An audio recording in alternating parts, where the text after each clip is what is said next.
Kita ke informasi lain, pemirsa. Ketua Umum PDI Perjuangan Megawati Soekarnoputri mempersilahkan kadernya yang tidak loyal untuk mundur. Internal PDI Perjuangan belakangan bergejolak imbas pembahasan Pilpres 2024.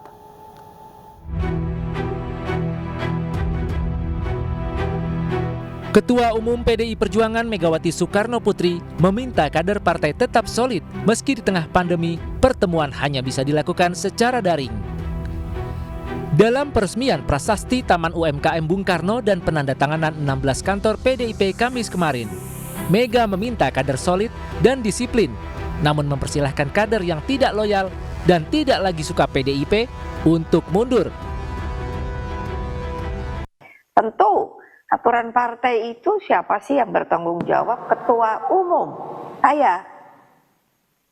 Jadi kalau Anda tidak loyal atau ya tidak mau menjalankan tugas partai, ya jangan jadi orang partai. Sekarang ini saya sering kali mengatakan, sudah, mereka kalau tidak suka lagi sama PDI Perjuangan, silakan mengundurkan diri. Daripada saya capek pecat-pecat, mengundurkan diri saja. Sudah, selesai. Itu hak kalian. Daripada saya pecati. Pernyataan Mega menjadi sorotan karena belakangan internal PDIP bergejolak imbas pembahasan Pilpres 2024. Narasi banteng versus celeng sempat memanaskan partai pemenang pemilu ini setelah Wakil Ketua DPC PDIP Purworejo, Albertus Sumbogo, dan beberapa pengurus mendeklarasikan dukungan pada Ganjar Pranowo, padahal belum ada arahan Ketua Umum Megawati. Ketua DPD PDIP Jawa Tengah, Bambang Pacul Wuryanto mengibaratkan, kader yang keluar barisan mendahului ketua umum bukanlah banteng, melainkan celeng. Hal itu membuat Albertus dipanggil menghadap untuk klarifikasi. Saat ini, walau PDIP belum menentukan sikap resmi siapa yang akan didorong untuk maju pada tahun 2024, di lain sisi, dukungan untuk Ganjar terus mengalir dan basis-basis pendukung serta relawan mulai terbentuk. Begitu juga dengan sosok Puan Maharani. Ketua Umum PDI Perjuangan Megawati Soekarnoputri mengeluarkan peringatan keras, kader yang tidak suka PDI Perjuangan mundur saja. Apa maksud pernyataan Megawati dan siapa yang disindirnya? Kami akan dalami bersama politisi PDI Perjuangan Deddy Sitorus, Ketua DPN Sekretariat Nasional Ganjar Indonesia Teddy Mulyadi, dan pengamat politik Hanta Yuda. Selamat sore Bapak-Bapak. Selamat sore. Baik, pertama saya ingin ke Pak Deddy Sitorus. Bagaimana Anda membaca pernyataan atau peringatan yang dikeluarkan Ibu Megawati terhadap kader yang tidak loyal kemarin? Seperti apa? Ya, saya kira ini satu hal yang biasa dan terus-menerus dilakukan oleh Ketua Umum dalam rangka menjaga soliditas partai. Dan itu untuk internal PDI Perjuangan. Konteks pernyataan Ibu Ketua Umum, Ibu Megawati Soekarnoputri kemarin adalah persoalan kader-kader yang tidak disiplin, dalam artian kemudian ketika diambil tindakan disiplin malah melakukan berbagai upaya hukum. Jadi ini sebenarnya menyentuh dua kasus ekstrim di Pulau Sumatera. Ada salah satu pimpinan partai kita di daerah yang kemudian menjadi pengurus di partai lain, gitu ya. Normalnya kan dilakukan pemecatan, tapi kemudian kita belajar dari pengalaman di tempat lain, ada beberapa anggota kita yang kemudian dipecat, lalu kita harus membuang energi, ya, menghadapi berbagai kasus gugatan dan sebagainya. Dan ini kan sebenarnya hanya buang-buang waktu karena hak dan kewenangan partai, terutama DPP partai, itu sudah jelas tertulis di dalam anggaran dasar, anggaran rumah tangga, dan di dalam peraturan organisasi partai. Nah, ini sebenarnya konteksnya kemarin Ibu Ketua Umum ngomong. Jadi daripada saya pecat-pecat, bikin capek, buang-buang waktu, sebaiknya kalau sudah tidak suka ya mundur saja, gitu loh. Jadi ini terutama juga sebagai peringatan, warning, karena kita tahu menjelang pemilu nanti seringkali terjadi manuver-manuver di bawah yang kemudian itu bisa mengganggu soliditas partai. Jadi tidak ada urusannya dengan capres-capres, apalagi dengan Pak Ganjar, karena ini murni soal disiplin struktural partai. Saya kira itu bukan bacaan, tapi itulah realitanya. Jadi nggak usah ditarik kemana-mana kalau menurut saya. Oke, artinya tidak ada menyindir satu dua pihak khususnya terkait konteks Banteng versus Celeng ini ya? Ibu Mega saya kira tidak sebagai seorang negarawan, sebagai seorang mantan presiden, mantan wakil presiden, ketua umum DPP partai tidak punya kebiasaan sindir menyindir lah untuk urusan begitu. Bagi PDI Perjuangan saat ini capres-capresan bukan urusan yang penting. Urusan maha penting kita adalah bagaimana keluar dari pandemi, bagaimana mendukung pemerintah agar terjadi pemulihan ekonomi lebih cepat. Saya kira itu. Jadi kalau ada yang merasa ini urusannya Pilpres, Anda salah kamar. Mungkin boleh pindahlah bahas yang lain begitu. Anda salah kamar. Baik, saya ke Pak Teddy Mulyadi. Pak Teddy, terkait dengan pernyataan Ibu Megawati, tanggapan Anda seperti apa? Saya kira sependapat dengan Pak Dedi ya. Memang tidak ada urusannya dengan mendukung capres gitu. Karena ya kita tahu kemarin kan ada berita apa itu yang menggugat kader yang dipecat kemudian menggugat itu. Saya pikir arahnya ke sana itu ya, Pak Dedi. Jadi Ya, tidak ada 100% itu urusannya gitu. ya begitu. Saya juga feelingnya ke sana. Baik, tapi kalau dari Anda sendiri kan sebagai relawan Ganjar Indonesia, tentu dalam barisan Anda juga banyak mungkin kader dan anggota PDI Perjuangan yang mungkin dalam konteks pernyataan sebelum ini juga Ibu Megawati juga memperingatkan bagi kadernya yang tidak loyal dan tidak patuh ini untuk hengkang dari PDI Perjuangan. Tanggapan Anda, Pak Teddy? Ya kami yang jelas Seknas Ganjar ini anggotanya, pengurusnya itu lintas partai, Mas. Jadi ya ada dari PDIP juga dari partai-partai lain. Artinya simpatisan ya, bukan bukan dari pengurus ya. Bahwa kemudian misalnya ada anggota pengurus ya, pengurus partai yang kemudian ikut ya menjadi pengurus, kita sifatnya terbuka sih. Terbuka, tidak menutup untuk baik masyarakat biasa maupun pengurus partai gitu. Jadi mengenai pengurus yang kemudian yaitu urusannya masing-masing lah Pak. Jadi kalau Seknas Ganjar itu siapa saja terbuka gitu. Baik.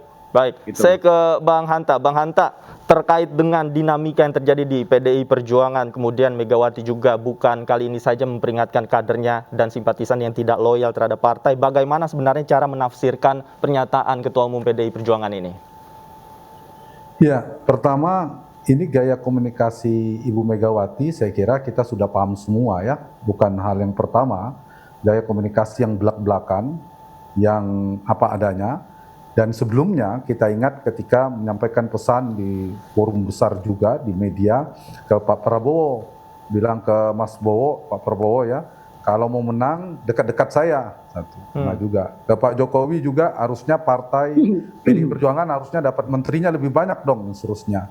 Dan juga istilah petugas partai dan seterusnya. Dan saya kira itu bukan hal yang ini ya, sesuatu yang luar biasa statement Ibu Mega di forum-forum PDI Perjuangan, karena ya itu gaya komunikasi Ibu Mega. Bagi saya membacanya ini mengirimkan pesan bagi kita semua, bagi perpolitikan Indonesia, bahwa di PDI Perjuangan dan struktur kekuasaannya orang terkuatnya masih Megawati Soekarno Putri. Itu satu hal yang paling penting saya kira. Yang kedua, ini juga bisa dibaca sebagai untuk menyolidkan semua ketua umum partai, semua yang pemimpin partai, veto player partai politik menginginkan partainya solid. Kalaupun ada potensi gangguan dari luar dan seterusnya, apalagi momen Sumpah Pemuda ya, untuk memperkuat istilahnya banteng-banteng muda dalam memanaskan mesin partainya, memenangkan PDI Perjuangan seterusnya. Jadi dalam rangka menyolidkan soliditas dan konsolidasi partai. Itu yang kedua. Yang ketiga juga saya kira pesan bahwa keputusan apapun di partai, setiap partai itu kan beda-beda, itu semuanya harus mengikuti perintah partai. harus mengikuti perintah partai. Itu kan tegas ya, nggak perlu ditafsirkan panjang lebar, bahwa kalau mau beda, siapapun lah, mau ditarik ke urusan pilpres, mau tidak pilpres, jadi harus menunggu Ketua Umum Megawati Soekarno Putri. Kira-kira itu pesan yang paling penting yang dikirim oleh Ibu Mega, saya kira 3 hal itu adalah kepada siapapun. Jadi tidak spesifik, kalau mau dikait-kaitkan ya kepada siapapun yang pengen melakukan kebijakan di luar PD Perjuangan, ya siap-siap silahkan keluar. Ya kalau mau dikait-kaitkan termasuk juga kepada Ganjar Pranowo kah, yang mau jadi gubernur kah, yang mau jadi bupati kah, wali kota kah, presiden, ya harus menunggu kalau mekanisme di PD Perjuangan adalah keputusan Ketua Umum PD Perjuangan. Kalau saya ditanya tentang statement Ibu Mega begitu, tapi kalau halnya kaitan dengan pilpres, relasinya antara PDIP dan Ganjar Pranowo, sekarang PDIP realitasnya kan ada 2 yang seantar disebut capresnya, antara Mas Ganjar Pranowo dan Mbak Puan Maharani. Itu hal yang berbeda saya kira. Tapi kalau mau ditarik, semua bisa berlaku kepada semua soal keputusan apapun. Dan kita tahu di PD Perjuangan pemutusnya bukan konvensi partai, bukan pengurus partai dalam forum tertentu, tapi kerap disebutkan di PD Perjuangan ada hak prerogatif Ketua Umum PD Perjuangan, yaitu Ibu Megawati Soekarno Putri. Jadi itu hal yang berbeda. Tapi kalau mau dikaitkan dengan pilpres, ya memang hal yang berbeda lagi. Ada 2 hal sedang berputar dalam dinamika wacana publik. Memang 2 figur itulah. Meskipun dari beberapa politisi perjuangan mengatakan kalau bicara pilpres banyak nama disebutkan, ada 4 apa 6 saya lupa persisnya, tapi yang real kuatnya secara struktur kekuasaan partai Mbak Puan. Tapi dari sisi opini dan kemudian pergerakan politiknya, elektabilitas dan sebagainya ada Ganjar Pranowo. Itulah kira-kira saya kira kalau tarikannya, kalau mau dihubungkan dengan statement Ibu Megawati Soekarno Putri. Tapi paling kuat pesannya menurut saya, kebutuhannya adalah ingin menyulitkan partainya. Baik. Kita langsung ke Mas Deddy Sitorus. Ini terkait 2 nama yang tadi dikatakan oleh Mas Hanta Yuda, Mbak Puan dan juga Ganjar. Memangnya di internal PDIP sendiri sudah ada pembahasan terkait ini, kemudian terkait pilpres? Saya kira belum pernah sama sekali ya dibahas-bahas, karena kan tadi seperti disebutkan PDI Perjuangan sudah punya mekanisme sendiri yang namanya hak prerogatif Ketua Umum yang dimandatkan dalam Kongres Partai. Dalam hal ini untuk 2024 dalam Kongres kelima yang kemarin. Nah, apa yang dimaksud dengan hak prerogatif? Karena begini, ketika diserahkan kepada seluruh kekuatan internal partai, itu nanti kan proses pasti berjalan. Ketika proses dari anak ranting ya di RT terus ke ranting di tingkat desa, PAC, DPC, DPD dan seterusnya. Kalau itu tanpa pemutus yang yang final dan mengikat, tentu akan terjadi friksi-friksi, akan terjadi yang namanya adu kekuatan. Oleh karena itulah wisdom di PD Perjuangan menyatakan dinamika itu pada akhirnya menjadi keputusan Ketua Umum. Tetapi Ketua Umum memutuskan dengan hak prerogatif tentu tidak di dalam ruang hampa. Karena Ketua Umum pasti melakukan pendalaman, mengamati dinamika, ya, merasakan denyut suara internal partainya, suara rakyatnya, visi beliau, mimpi beliau tentang Indonesia. Termasuk ke depan, mengamati gitu ya. relawan-relawan Ganjar yang sudah mulai muncul ini, apakah juga sudah mulai diamati oleh Ketua Umum? Jangankan relawan, tukang cendol juga diamati oleh Ibu Mega ya. Harga cabai dimanapun di pelosok Brebes sana diamatin oleh Ibu Mega gitu. Jadi tidaklah spesifik tentang satu urusan gitu. Karena Ibu Mega kan seorang negarawan, tentu tidak seperti itu. Tapi saya ingin sampaikan sekali lagi. Terkait dengan pilpres, sudah tegas bagi kita bahwa internal partai ya tidak diperbolehkan cawe-cawe atau melakukan manuver-manuver apapun ya dengan atas nama partai gitu, apalagi dia struktural partai. Tapi di luar itu dinamika sosial politik yang tentu ya menjadi bagian dari perkembangan peradaban demokrasi kita. Tapi ketika bicara internal partai, kita sudah punya mekanisme, kita sudah punya fatsun, dan itu tentu tidak di ruang hampa, tetapi ya dengan mencerna semua dinamika internal dan eksternal. Dan yang paling penting visi Indonesia Raya yang dimiliki oleh Ibu Mega. Baik, saya ke Pak Teddy Mulyadi. Pak Teddy, jika nantinya PDI Perjuangan memang memutuskan satu buah nama di luar Ganjar Pranowo untuk maju sebagai presiden, Anda seperti apa?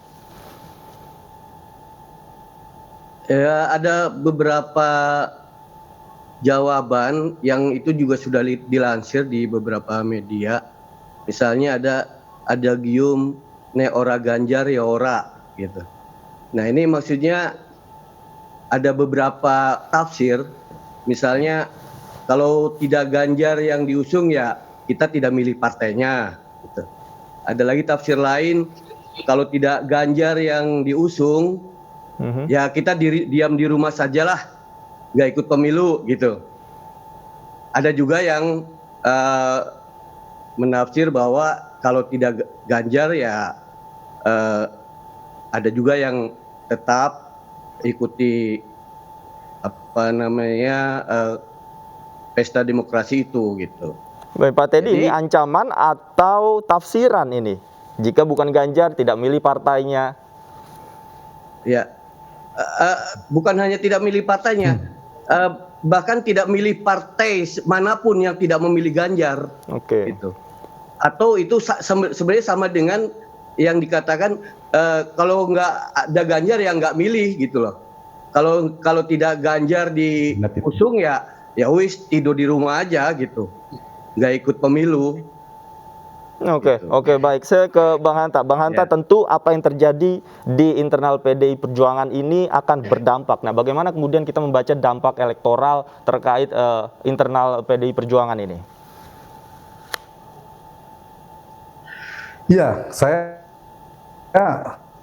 itu ya kalau melihat dari dampak elektoralnya, hubungan antara PDI Perjuangan dan Ganjar Pranowo ini adalah relasi politiknya simbiosis politik mutualisme.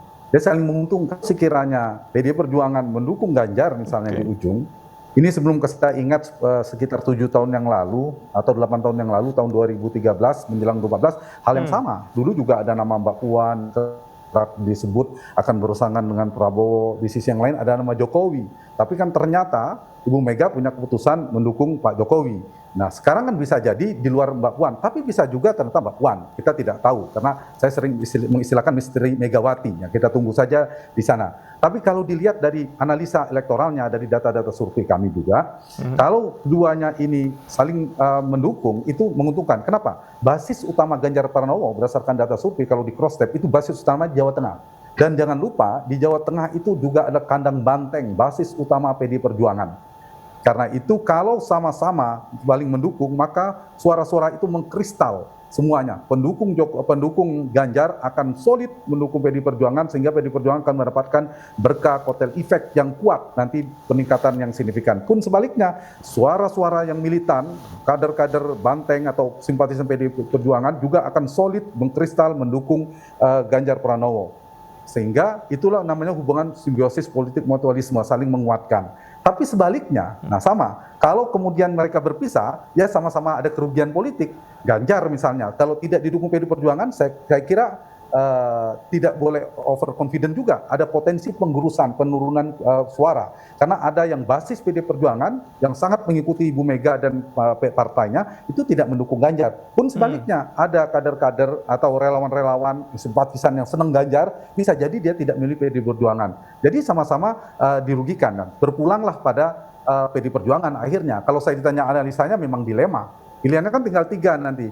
3 itu satu, PDI Perjuangan akhirnya memutuskan seperti 2014 yang lalu. Yang diusung adalah Ganjar Pranowo, Mbak Puan nggak jadi maju. Yang kedua, dipasangkan. Atau yang ketiga, PDI Perjuangan akhirnya memutuskan Puan Maharani, Ganjar Pranowo tidak maju atau Ganjar maju dengan partai lain. Semuanya ada plus minusnya. Kalau misalnya diusung salah satu saja, misalnya kita sebutkan Mbak Puan Maharani yang dimajukan, Ganjar tidak. Pastilah Ibu Mega yang selama ini hitungan politiknya sangat kita belajar dari Pak Jokowi ya, pasti melihat peluang-peluang soal winning di electionnya, memenangkan pertarungan. Jadi bisa jadi dilemanya kemungkinan potensi kekalahan juga ada. Itu akan dipertimbangkan PDI Perjuangan. Juga terkait dengan suara partai juga berpengaruh.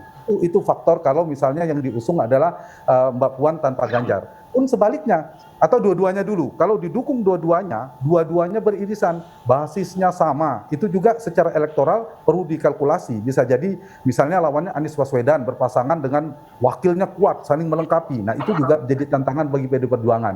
Nah dilema yang ketiga, kalau akhirnya ini yang mungkin diharapkan para relawan atau yang terjadi seperti 2014 yang lalu, misalnya PDI Perjuangan memutuskan mendukung Ganjar Pranowo, Mbak Puan nggak maju, juga dilemanya apa?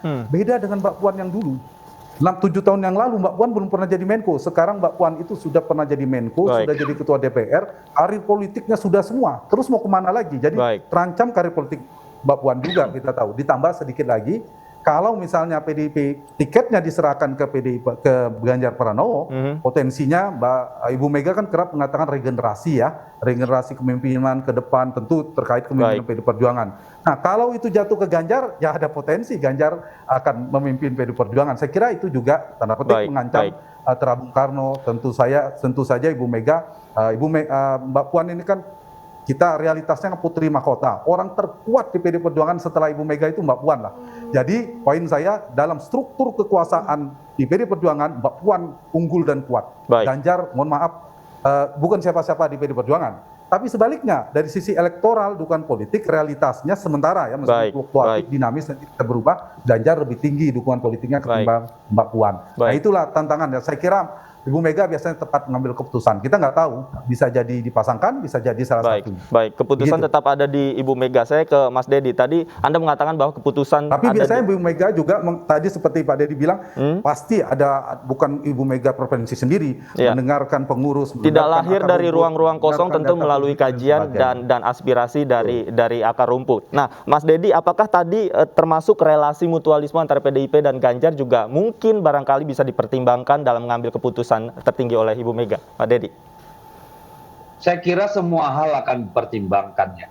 Tapi di atas segala-galanya, di atas soal memenangkan kursi kekuasaan, yang paling penting kita bicarakan tentang platform bersamanya. Ya, Ibu Mega selalu bilang, cari presiden itu gampang, cari gubernur itu gampang. Tapi cari seorang pemimpin yang menginspirasi, mencari seorang pemimpin yang teguh bekerja, ya, tidak peduli apapun, jauh dari hal-hal yang negatif itu bukan soal yang mudah. Terlebih mencari orang yang mempunyai rekam jejak dan visi yang cemerlang. Saya kira di sanalah selalu tantangan bagi seorang Ibu Megawati. Dan pada akhirnya keputusan itu tentu seperti yang saya sudah sampaikan, mempertimbangkan berbagai hal baik internal maupun eksternal, ya, dan terutama tentang visi ke depannya. Itu yang kita ingin dudukkan. Kami ini sudah pusing sebenarnya bagaimana memberitahu keluar bahwa di dalam PDI Perjuangan hampir tidak ada diskusi tentang presiden, tentang capres 2024. Saat ini belum.